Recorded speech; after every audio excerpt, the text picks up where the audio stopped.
Tell me about this Eden you have created.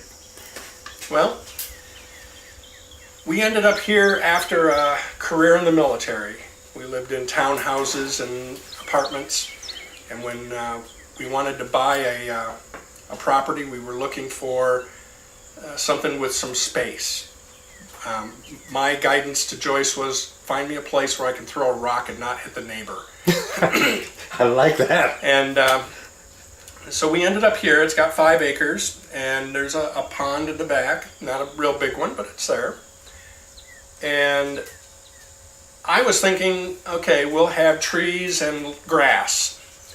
I didn't really count on the fact that my wife is a compulsive gardener, and I'm not talking about vegetables. So we have, let's see, 1, 2, 3, 4, 5, 6, 7, 8, at least 8 flower gardens, mostly for butterflies and birds and stuff. There's one garden that's dedicated to host food for caterpillars. And it's still, you know, it's not a huge amount of the property, but it certainly attracts the pretty things.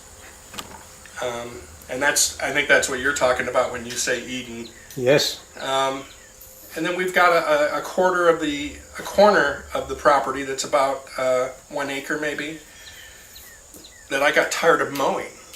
And so we started growing trees, and it's now a nice little forest. And if you turn and look that way at some point, you would think those trees have been there a long time, but we've only been here 23 and a half years, and we used to mow that property, you know, that corner. So everything out there is that or younger. Other than that, I mean, we are out in the country. We like the wildlife that comes to visit us, other than the butterflies and the birds. We've had a number of the normal things like rabbits and deer and possums and raccoons. And then we get things that we don't see very often. I've had one time a coyote walk through the yard. That's fun. We have, because we have the pond, we get things that are interested in the pond. So we ducks and geese and turtles and frogs, okay. We had a beaver one time come in, look around, and evidently decided that the pond was not big enough, because he walked away again and never to come back.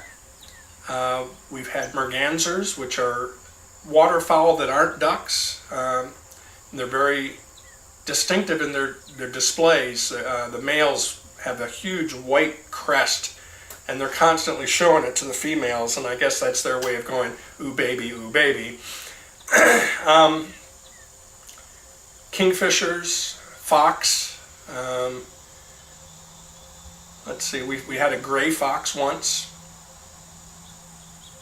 I'm starting to run out of critters, but I wouldn't be surprised that almost anything that's in Ohio walks into our backyard at some point. Wow.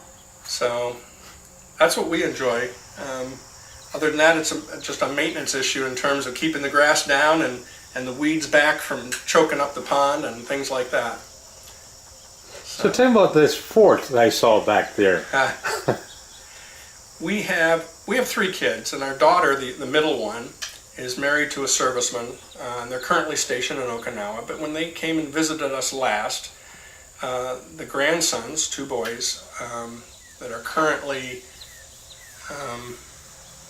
9 and 11, I think, but this was a couple years ago, they wanted to build a fort.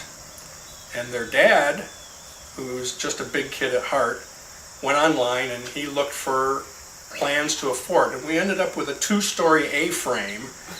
Now the upper tier is just a loft where they can sleep if they want, and the bottom of it is probably 16 by 20.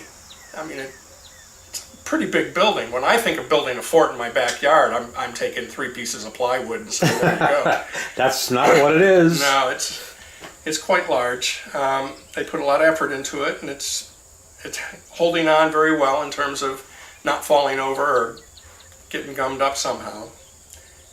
We've had other grandkids that live with us or visit us, and they like to wander out and play in the fort. So it's being used, at least. Well, thank you very much, Gary. Well, you are welcome. I can only tell you, I enjoy this place immensely. It is just amazing with the finches and the butterflies and, oh my gosh, the hummingbirds. Yes, You know, it's a beautiful place. Thank you. you are welcome.